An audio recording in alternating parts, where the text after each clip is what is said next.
Okay, so to do a slip slip purl, we're going to move our yarn to the front. We're going to slip 1 stitch as if to knit, slip 2 as if to knit, put those back on the left hand needle, and then we're going to purl through the back loop. So we're going to come through both of those stitches, purl, come through and off.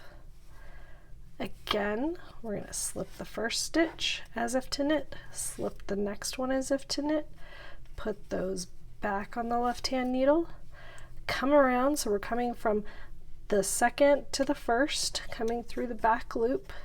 It's a little awkward to get through to begin with. Takes a little practice. Then we're going to purl that so it ends up coming back through those stitches as such and slide off. And then we have our slip slip purl. One more time, slip, slip, slide, come through the back and purl off. That is a slip slip purl super fast stitch refresher. I'm Deja with Knit and Crochet Ever After, and thank you for watching.